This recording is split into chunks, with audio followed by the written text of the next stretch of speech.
Jaya Radha Madhava Kunja Bihari.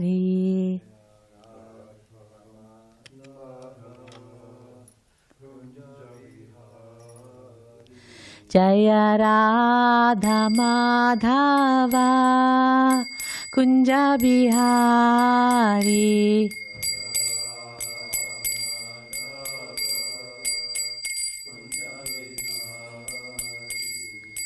Gopi Jana Vallabha Girivaradhari.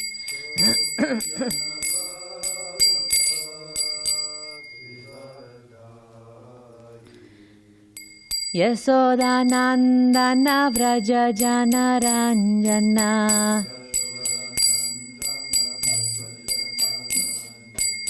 Yasoda Nandana Vraja Jana Ranjana.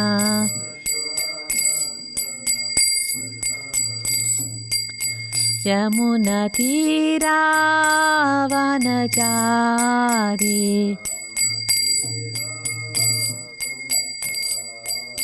Yamuna Tira Vanachari.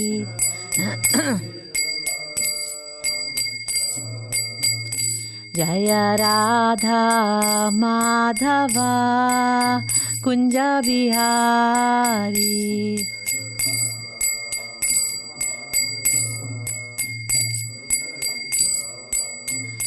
Jaya Radha Madhava Kunja Bihari.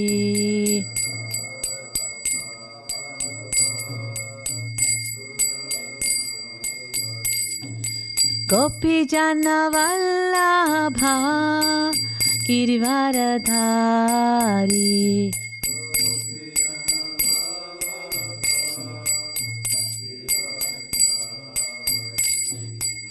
Yasoda Nandana Vraja Jana Ranjana.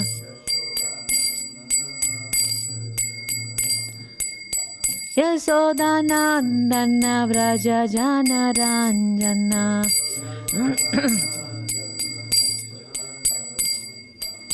Yamuna Tira Vanachari.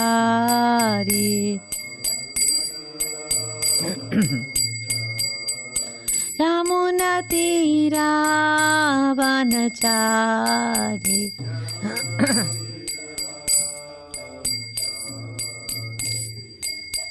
Hare Krishna, Hare Krishna, Krishna Krishna, Hare Hare, Hare Rama, Hare Rama, Rama Rama, Hare Hare.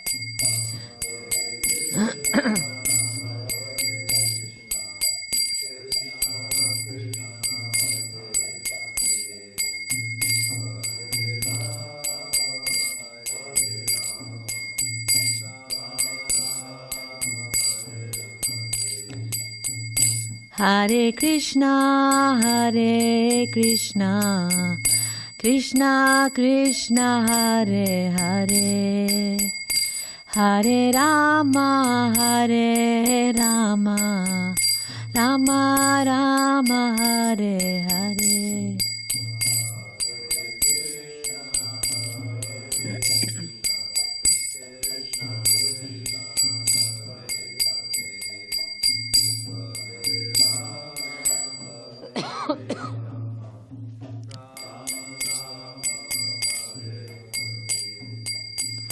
Jaya Jaya Prabhupada, Prabhupada, Prabhupada, Jaya Jaya Prabhupada.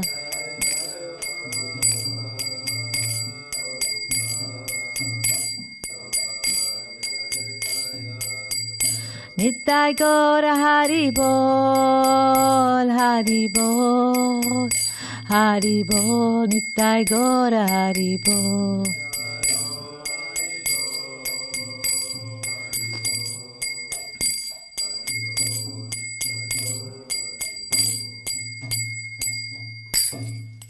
Jai Om Vishnu Vishnupada Paramahamsa Parivrajikacharya Ashtottara Shata Sri Srimad His Divine Grace A.C. Bhaktivedanta Swami Prabhupada Ki Jai. Om Jai Om Vishnupada Paramahamsa Parivrajikacharya Ashtottara Shata Sri His Divine Grace A.C. Bhakti Siddhanta Saraswati Goswami Maharaj Prabhupada Ki Jai. अनंत कोटि वैष्णव वृंद की जाय. नामाचार्य श्री हरिदास ठाकुर की जाय. प्रेम से कहो श्री कृष्ण चैतन्य प्रभु नित्यानंद श्री अद्वैत गदाधर श्रीवासादि गौर भक्त वृंद की जाय. श्री राधा कृष्ण गोपी गोपीनाथ श्याम कुंद राधा कुंद गिरि गोवर्धन की जाय. वृंदावन धाम की जाय. मायापुर धाम की जाय. जगन्नाथपुरी धाम की जाय. भक्ति देवी की जाय. तुलसी देवी की जाय. सामवेद भक्त वृंद की जाय. All glories to the assembled devotees. All glories to the assembled devotees. All glories to the assembled devotees. All glories to Sri Guru and Gauranga. All glories to Prabhupada. So we are reading.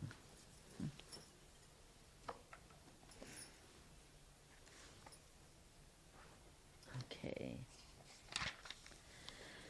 Om Namo Bhagavate Vasudevaya. Om Namo Bhagavate Vasudevaya. Om Namo Bhagavate Vasudevaya. Om Narayanam Namaskritya Naranjaiva. You guys can chant it with me. Om Narayanam Namaskritya Naranjaiva Narottamam Devim Saraswatim Vyasam Tato Jayamudirayet Nashtaprayeshva Bhadreshu Nityam Bhagavata Sevaya Bhagavatyuttama Shloke Bhaktir Bhavati Naishtiki. So we are reading from Srimad Bhagavatam, Canto 10, Chapter 1, verses 57, 58, and 59. Yes? So I'm going to read the translation of 57 and 58, and then we will chant the verse 59.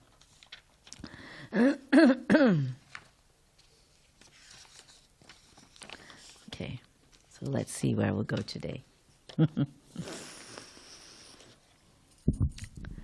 Vasudeva was very much disturbed by fear of becoming a liar by breaking his promise.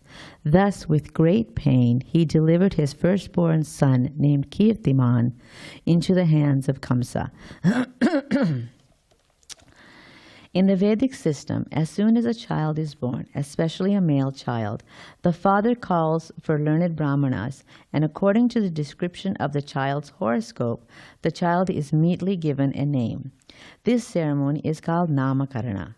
There are 10 different samskaras, or reformatory methods, adopted in the system of varnashrama dharma, and the name-giving ceremony is one of them. Although Vasudeva's first son was to be delivered into the hands of Kaṁsa, the Namakarana ceremony was performed, and thus the child was named Kirtiman. Such names are given immediately after birth. 58 translation. What is painful for saintly persons who strictly adhere to the truth? How could there not be independence for pure devotees who know the Supreme Lord as the substance? What deeds are forbidden for persons of the lowest character? And what cannot be given up for the sake of Lord Krishna by those who are fully surrendered at his lotus feet? Purport. Since the 8th son of Devaki was to kill Kaṁsa, one might ask what the need was for Vasudeva to deliver the firstborn child. The answer is that Vasudeva had promised Kaṁsa that he would deliver all the children born of Devaki. Kaṁsa, being an asura, did not believe that the 8th child would kill him. He took it for granted that he might be killed by any of the children of Devaki. Vasudeva, therefore, to save Devaki, promised to give Kaṁsa every child, whether male or female. From another point of view, Vasudeva and Devaki were very pleased when they understood that the Supreme Personality of Godhead, Krishna, would come as their 8th son. Vasudeva, a pure devotee of the Lord, was eager to see Krishna appear as his child from the 8th pregnancy of Devaki. Therefore, he wanted to deliver all the children quickly so that the 8th turn would come and Krishna would appear. He begot one child every year so that Krishna's turn to appear would come as soon as possible. Text 59. Društva samatvam tach chaure satye chaiva vyavastitim Kaṁsas tushta mana rajan prahasan idam abhravit društva samatvam chachaure satye chaiva vyavastitim Kaṁsas tushta mana rajan prahasan idam abhravit društva samatvam tachaure satye chaiva vyavastitim Kaṁsas tushta mana rajan prahasannidam abhravit društva samatvam tachaure satye chaiva vyavastitam Kaṁsas tushta mana rajan prahasannidam abhravit.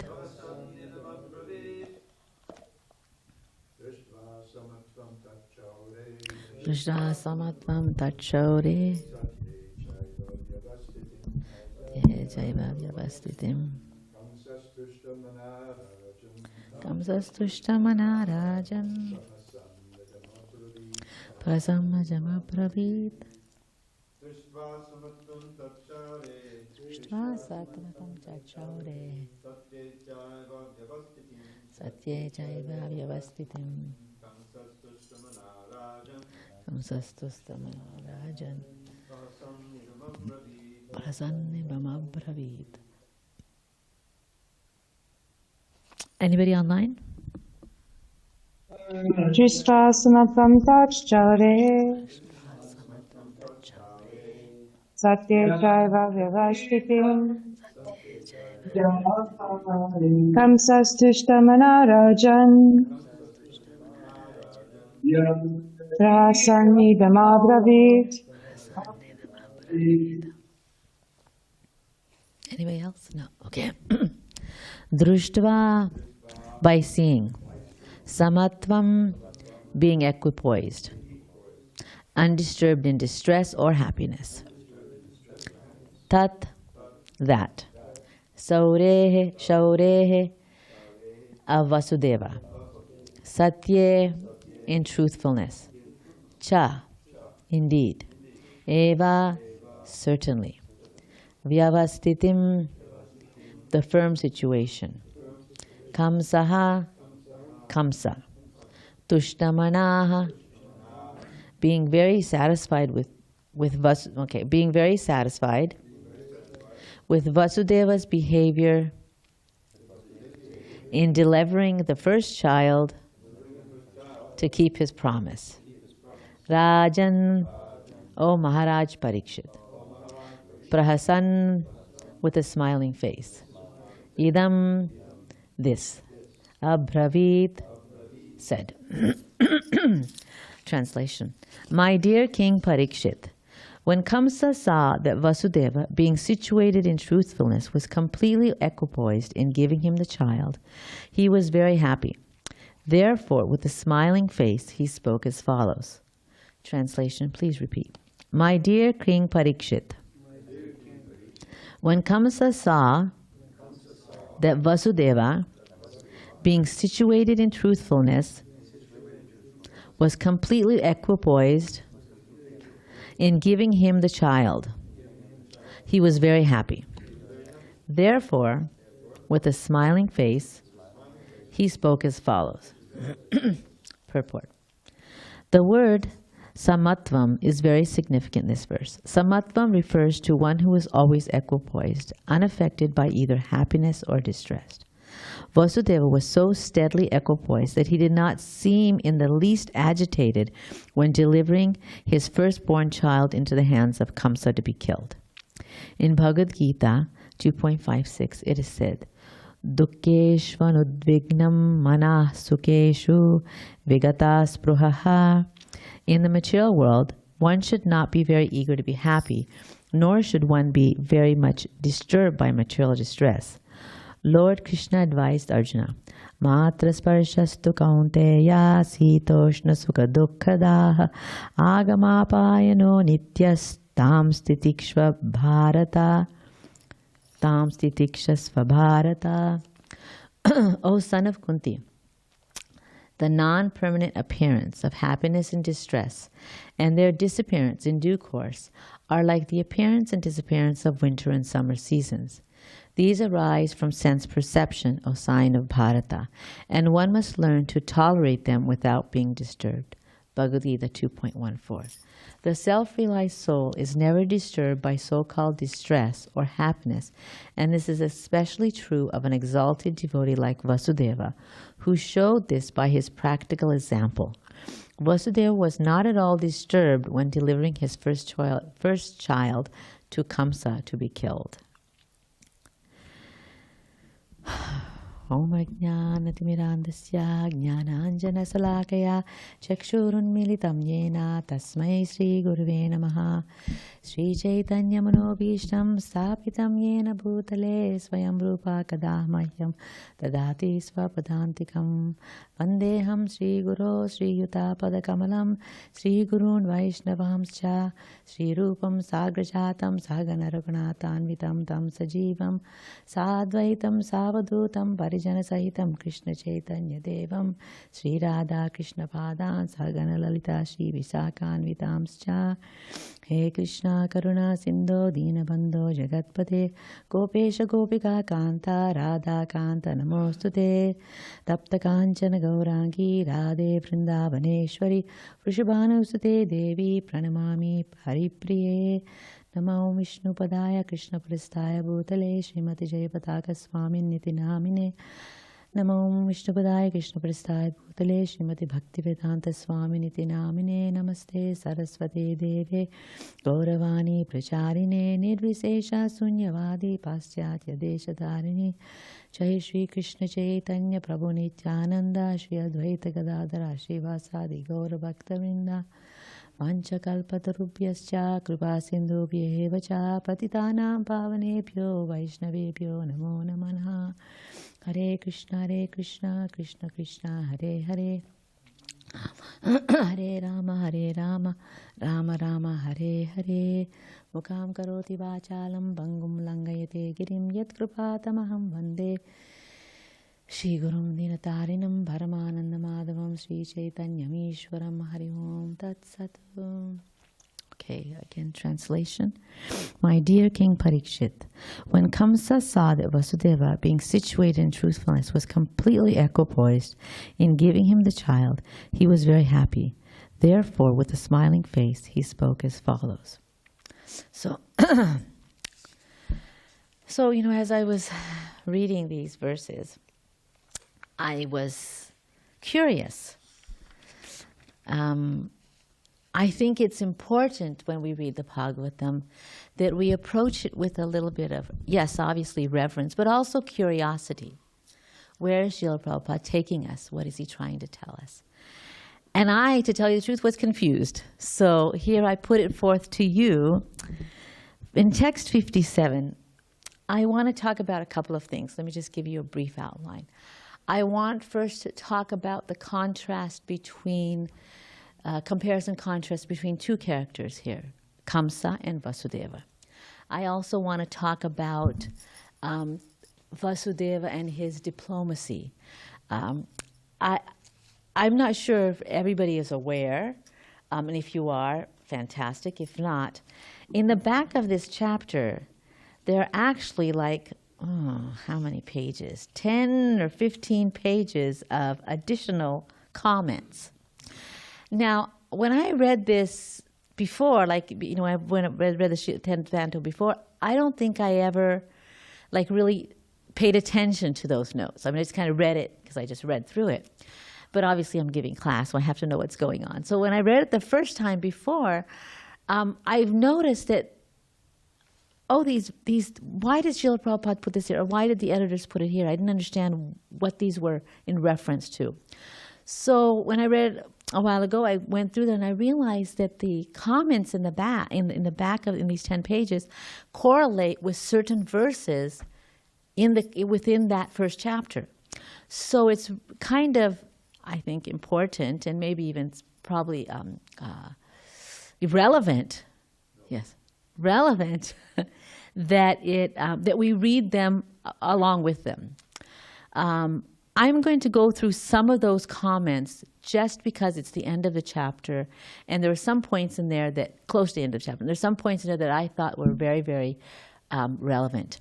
So if you have your phones, please, kind of open it up and just kind of follow along with me. I want to show you something. I want to take you to where I'm going, okay? So my first question was, he says right here, Vasudeva was very much disturbed by fear of becoming a liar by breaking his promise. Thus, with great pain, he delivered his firstborn son, named Kirtiman, into the hands of Kaṁsa. I didn't understand what was the great pain. I mean, is the great pain that he was delivering the son? Or that he was, it's already mentioned before that he was afraid of becoming a liar. Why again say that he was afraid, with great pain, he gave his child? So I'm putting out there for you. What does he mean by that? Any ideas? Yeah. Yes, okay, there you go first. Well, he was afraid of becoming a liar, therefore he knew that he had to do it.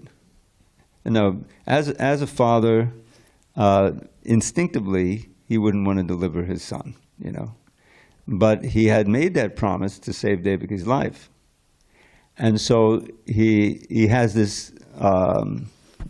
battle. Yeah, it's an internal conflict because he feels the reason why Kaṁsa was so ready to agree to it because he trusted his character of being not telling any lie. He'll never tell a lie, Yeah.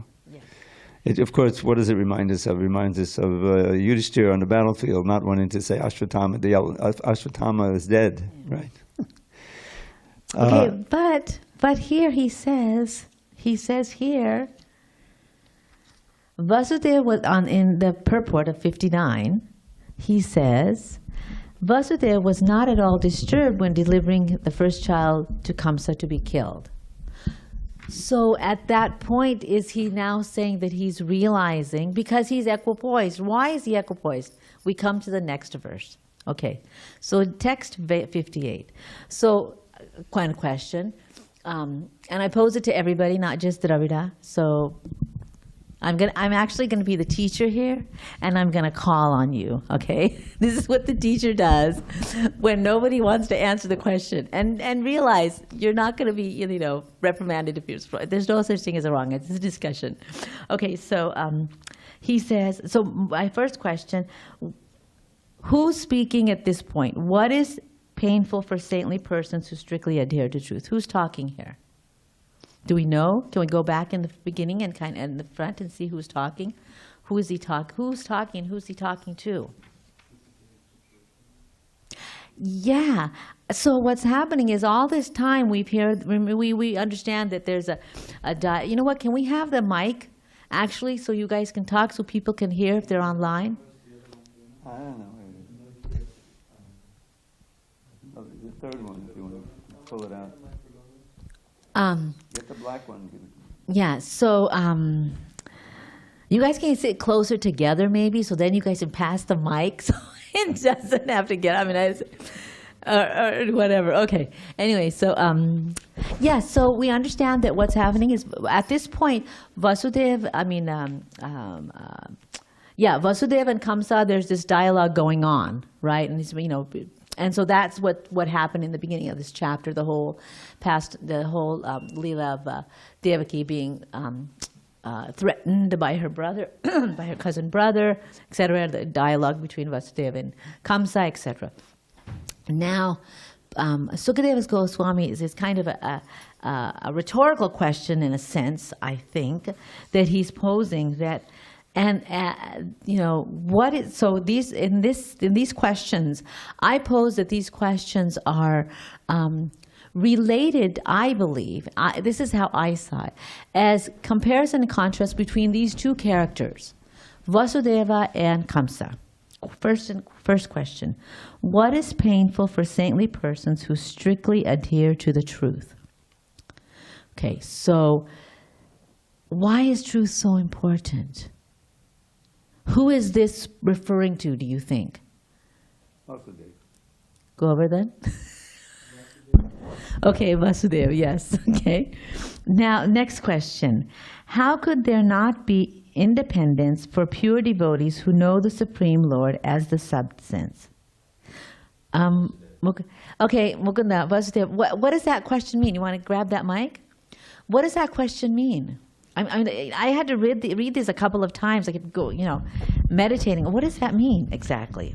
I was taking that to mean that anything there's a place for anything in the service of Krishna, so even things which you would never do, there might be a place, because ultimately, because if the topmost reason to do anything is to serve Krishna, even things which typically would be frowned upon or you'd avoid at all costs, you may end up doing it in service to Krishna because there's like a higher priority. That's how I was taking it. Right, and I was kind of taking is that they are free from all the vagaries of life, all the ups and downs, because they have taken the Lord as the substance, meaning that He's all in all.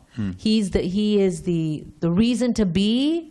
He's everything. So they can do anything and stay balanced because they are completely surrendered to the Lord. In other words, He's in charge. He's going to take care of things. I'm okay. It's what I'm thinking, which is what's similar to what you said. Next question. Okay, this is to Dijamani Prabhu. What deeds are forbidden for persons of the lowest character? Who do you think that's referring to? That must be Kaṁsa. Yeah, and what does that mean? Do you think? Can you say the question again? Yeah, what does this sentence mean? What deeds are forbidden for persons of the lowest character? Obviously, killing.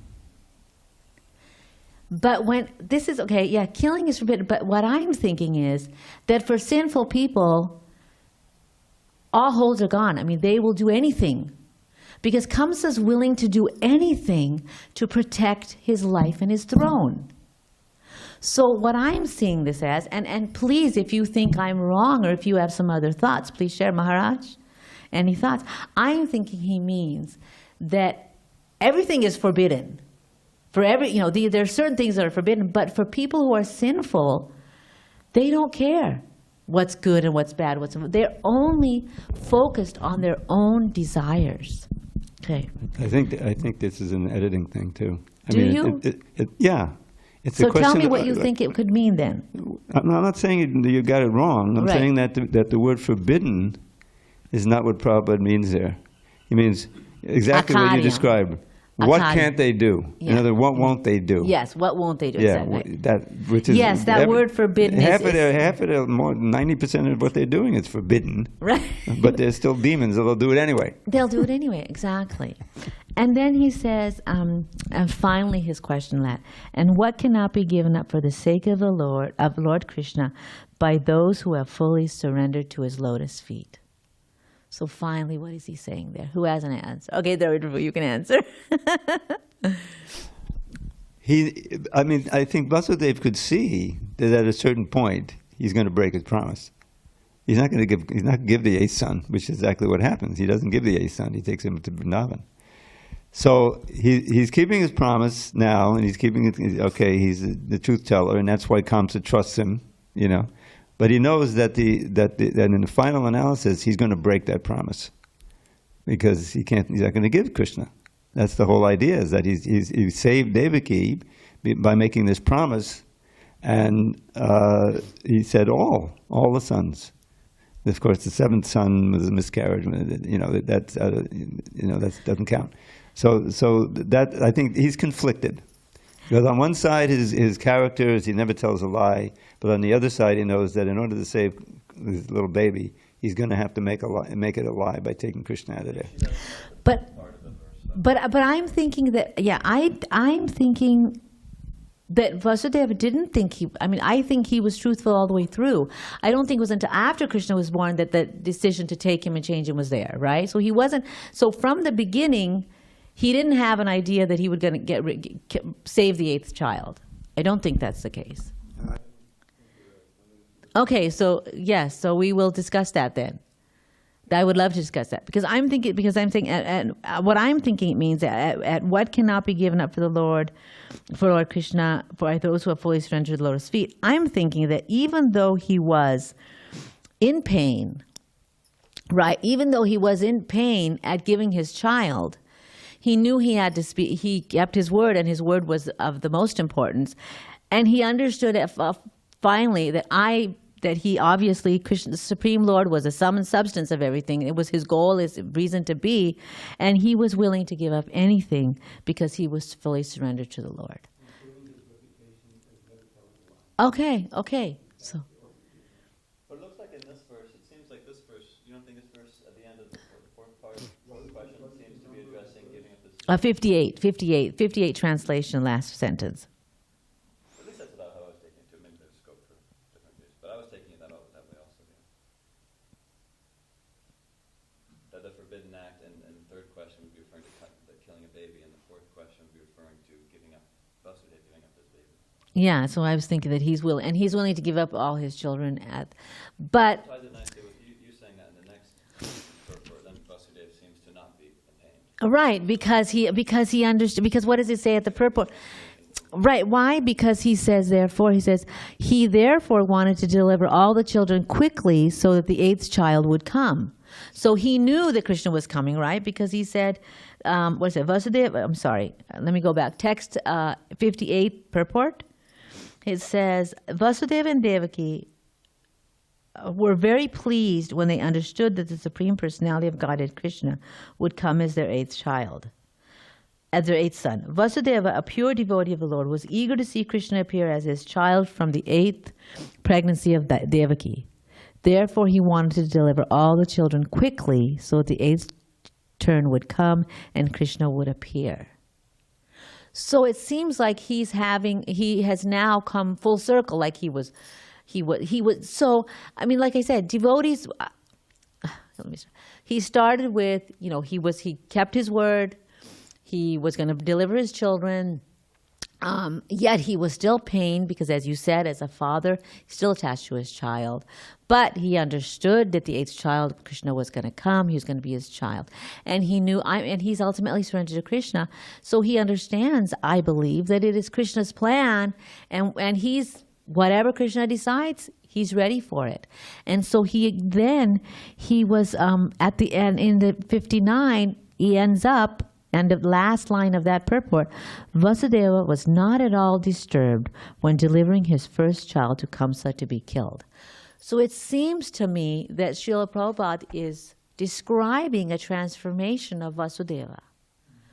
And so it seems that, so I think for me the relevancy is, it's not that we don't have doubts when we're devotees. It's not that we don't have fears. We do, we may, but ultimately we how do we say, we shelter under Krishna. We take a hold of him because we ultimately understand that whatever happens, he's in charge.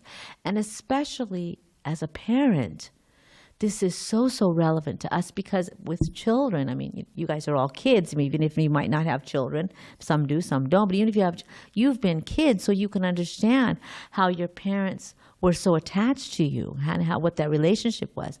And so I'm thinking as a parent, this kind of gives me a little bit of hope that that it's okay if I have fears, it's okay if I have doubts. But this is when I need to surrender to Krishna. This is when I need to really take hold. This is when I really need to say, Krishna, I need you. And I can attest to the fact, and Giridhari knows this very much, very well, how many times I have come here to find shelter with raising kids. So that's what is relevant to me. Obviously, I'm a grahastha, I have kids, so this is where I'm coming from. But as children, or even as just devotees who are going through tough times, I think this is relevant.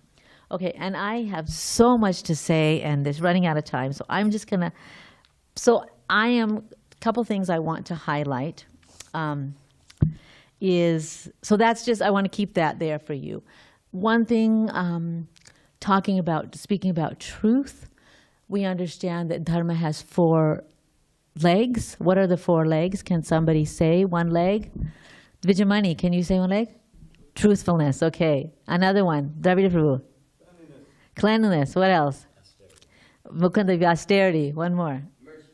Mercy, compassion, yes, thank you. Okay, and 3 legs are gone. What leg is standing? Truthfulness is the only leg that's standing, right? And we have the pastime of Bali Maharaj, where he speaks about Bhudevi, and he says, remember, so when Bali Maharaj is, his spiritual master Sukracharya tells him, no, don't you break your promise, don't give him 3 steps of land, right? We remember that pastime, right? And what does Bali Maharaj say? He says, Bhudevi, Mother Earth, can withstand, can bear anything, but she cannot bear a liar. That's how potent it is. That's how strong. So that's one thing I wanted to point out. The other thing I wanted to point out is that between the character of Vasudeva and Kaṁsa, we obviously understand where Vasudeva is completely controlled by his passions, by his desires, by his ego, and we understand Vasudeva. I'm sorry, what did I say? I'm sorry, Kaṁsa. Kaṁsa is Thank you. You guys can correct me if I make a mistake. Okay? Okay. Yes, I make mistakes. I make mistakes all the time. So please stop me if I say something wrong. Yes, Kaṁsa is completely controlled by his passions, by his ego, by his desires for the kingdom. Okay, and fear of death. Okay, and then we see Vasudeva, and we see his truthfulness. We see his, and what I really like, what this verse. This part I really appreciated about his diplomacy. And Srila Prabhupada writes in the additional notes in the back, he writes about this thing called Sama and Veda. So according to the what is this called? They're called the methods of diplomacy. There's 4 aspects. What are they called? I wrote it down. What is it I call this? Strategies, that's it. The 4 strategies of diplomacy. And Srila Prabhupada talks about this. And the reason why I really like this is because my mother-in-law used to sing a song.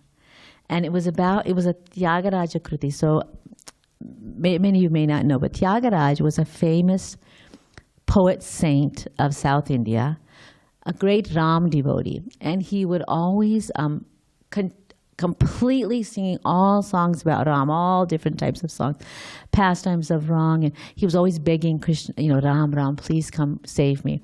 And one of the songs he sings is called Sarasa Samadana Veda. I wish I could sing like she sings. I can't, so I'm not even going to try. But it talks about how Ram uses these 4 methods of diplomacy. So I just remembered this song. I was thinking about, this song sticks in my head. Then Srila Prabhupada talks about this on page 100. And it's, where is it? It's almost at the end of the additional notes, okay? And it talks about the Vishvakosha dictionary, the word, let's move down. It starts with the Vishvakosha dictionary. But if you go down, Srila Prabhupada writes, Vasudeva wanted to dissuade him by diplomacy of Sama and Veda. And so I thought, oh my God, this is what my mother was thinking about. What is I, so I looked it up, okay? So there are 4 strategies, and they're called Sama, Dana, Beda, and Danda. And I know this is maybe a little bit outside of scope, but I just think this is so amazing because Srila Prabhupada, everything is in Bhagavatam, right? They say everything is Bhagavatam. Even diplomacy is in Bhagavatam. Srila Prabhupada explains it in here. And we see that in the character of Vasudeva, of what he's using. So Sama means conciliation. Dana means gifts or inducements. Bheda means dissension or division. And Danda means force or punishment. And we see this in Ramayana, because Rama uses these 4 methods in order to convince Ravana. So he first says, he tries to reason with him. Just give me back my wife. Let's just do it. Amicable conversation, dialogue. Doesn't work. Then he gifts and inducements. He offers to give him Ayodhya. He says, I will give you my kingdom. You can have it. That's what he used, second thing. Didn't work. Dissension. He crowns Vibhishana, his brother, while Ravana was still alive. So there's dissension, right? And then finally force. He obviously goes to war and kills him. So the song that Tyagaraja sings talks about this. You are the expert of these 4 methods of diplomacy. And so Vasudeva also is very expert. And so he what does he do? He first talks, when he's talking about reconciliation, okay, Srila Prabhupada talks about glorification. What is this glorification? I didn't understand. And he says he's praising his qualifications. He's talking to him as he says, you are a descendant of the great Bhoja race. And he's also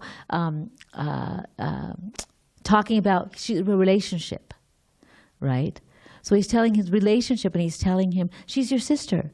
So he's using Sama. That's how Srila Prabhupada was saying that Vasudeva was using the Sama.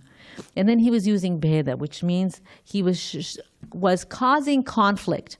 But not conflict between somebody, but his conflict within himself. So in other words, trying to agitate his consciousness by saying what the fear, say, you are going to suffer in your next birth after this, and you do these sins, you're going to suffer, and you're going to suffer in your next birth also. So he's kind of showing, not the words, not threatening, what am I thinking? He's warning him in this way and causing this kind of conflict. So anyway, so that was something. There's so much I wanted to say, but I will stop there. If there are any questions or comments. I think I spoke about the main things that I wanted to talk about. I wanted to pique, as they say, is it pique or pick your curiosity? Pique your curiosity, is that the word? Okay. Pique your curiosity about reading the additional notes by connecting them to the other verses, the verses that they are relevant with. I don't know if you guys do this, but this is what I'm saying. Again, teacher mode comes in. Srila Prabhupada says that this is graduate study. So in graduate study, when you go to a lecture, it's important to prep. So I am giving you guys instruction because I'm a teacher nonetheless. I think it's really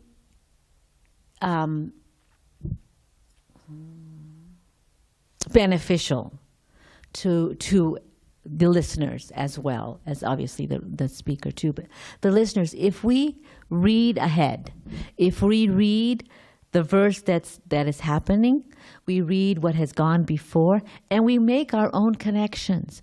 Because again, remember how I told you, I think, I can feed you guys all I want, but unless you take it and start chewing and eating, you're not going to get any nourishment.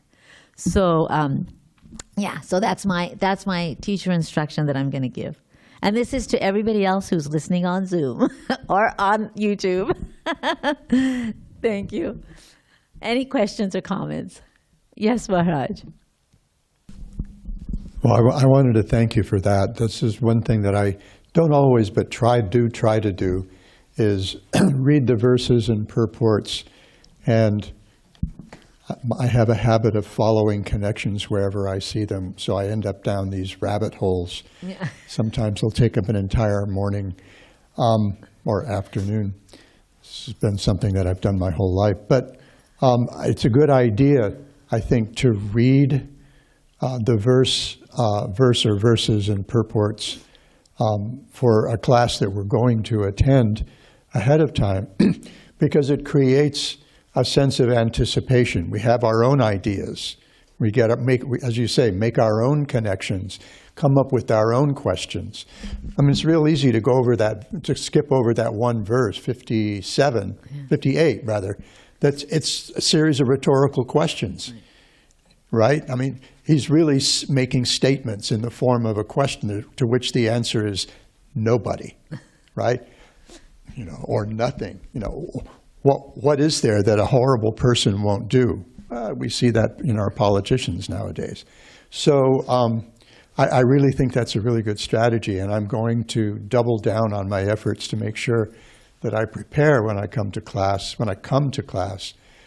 by reading ahead and making my own questions. But that creating those sense of expectation enriches the experience of sitting together to discuss. Bhagavatam's not necessarily meant to be a passive exercise, and I think you're exemplary at turning it. And this, as you say, this is how a graduate school seminar is conducted.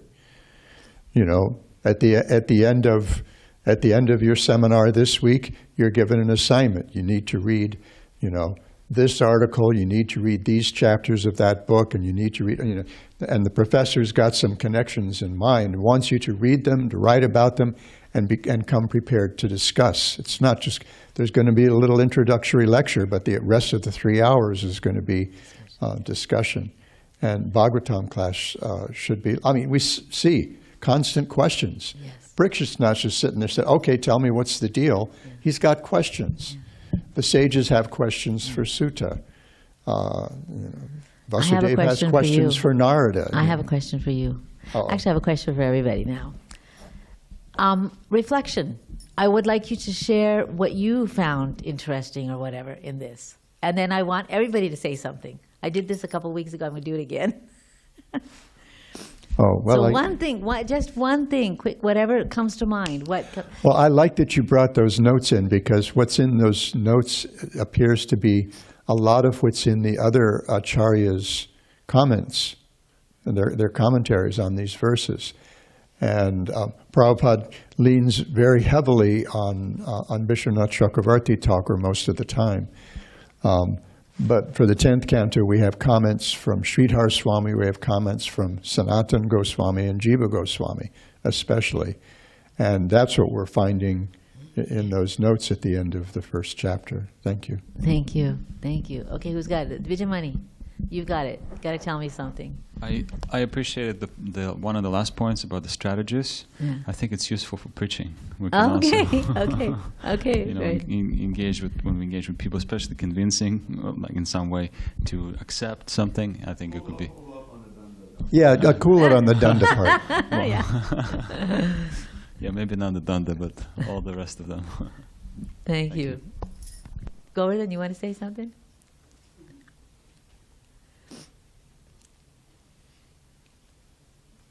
Thank you so much, Phanesvari Mataji.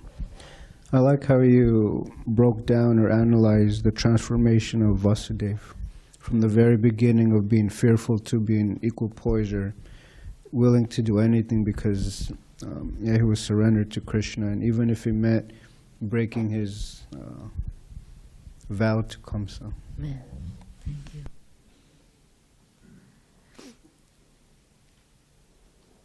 Similar to Govardhan, I like that main point starting off, how you spotted an apparent contradiction or something, in the verses and purports, and then saw at least one way that could be harmonized. And I thought it was, a useful one and also a charming one.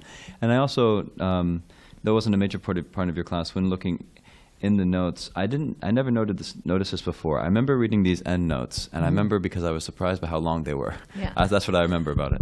But I never noted here, this is my first time ever recognizing that, you were saying that, like, giving like warnings falls under the category of beta, which was useful to me because when speaking on these like 4 upayas before when it comes up, I've never recognized that would fall. I think, okay, like some serious level of dissension, infiltration or something, breaking up parties.